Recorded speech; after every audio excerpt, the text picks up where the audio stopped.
Last week's cover of The Economist was a special report on the American economy. The headline, "The Envy of the World." Yet the strongest economy in the world has not paid off for President Biden, who had the second worst third-year average approval rating of any modern president.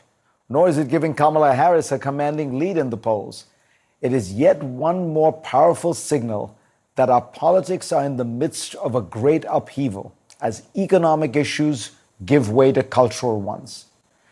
The economic paradox is even more profound when you consider that the Biden administration's economic policies have been specifically designed to benefit the working class, made up largely of men without a college degree. And they've disproportionately benefited this group. And yet, the Democratic nominee is on track to receive the lowest share of this group's votes in decades, with a deficit 9 points worse than Biden's in 2020, according to New York Times polls. Add to this consistent polling that shows that Black and Hispanic men are moving away from the Democratic Party in historic numbers. What is going on? In my latest book, Age of Revolutions, I argue that decades of revolutionary change, the massive expansion of globalization, the information revolution, have upended our politics. We're seeing a realignment in which the old categories of economic status and race are giving way to new categories like social status and cultural divides around gender. We are likely at the beginning of this transformation of the political landscape.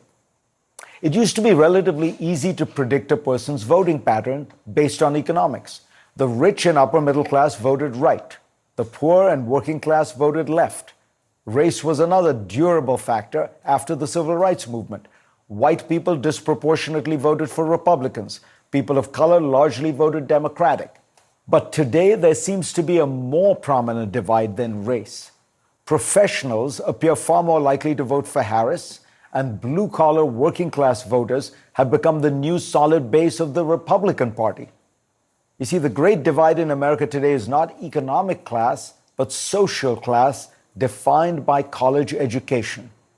The other strong predictors of a person's voting behavior, other than college education, are gender, geography, and religion. So the new party bases in America are an educated, urban, secular, and female left, and a less educated, rural, religious, and male right. These new divisions are even overwhelming those deepest of divides, race and ethnicity. More and more Black and Hispanic men are finding themselves comfortable with the Republican Party, and it's especially pronounced with young people. A recent Gen Forward poll had a quarter of young Black men and 44% of young Latino men voting for Trump. Hulk Hogan tearing off his shirt at the RNC may hold more appeal than talk of unisex bathrooms and gender-affirming treatments. On the other hand, Kamala Harris, a biracial woman, may yet receive more of the white vote than did Joe Biden, an old white guy. Professional white women see themselves represented by Harris because social class and gender trump race. Democratic elites have been slow to understand this shift. They have persisted in believing that the working class is somehow deluded or has been conned by the right into voting against its own interests. That's why the party under Biden has made a broad shift to the populist left on economic policy, from tariffs to manufacturing subsidies. And yet it has not wooed back the working class. In fact, polling has often shown that Bernie Sanders and his economic policies are much more popular with the educated elites in the Democratic Party than with working class voters. Democratic elites do not want to believe that their problem is not that they move too far right on economic policy, but rather that they move too far left on social and cultural issues. You see, for them, economic policy is a matter of choice, practical decisions that can easily be changed. Social issues are a matter of core rights, and to be against them is to be a bad and bigoted person. And so even when Democrats quietly shift policy, as they did on immigration, they cannot bring themselves to articulate why. The right has its own problems. It is enthralled to a personality cult of Donald Trump, whose extreme positions and rhetoric turn off many voters.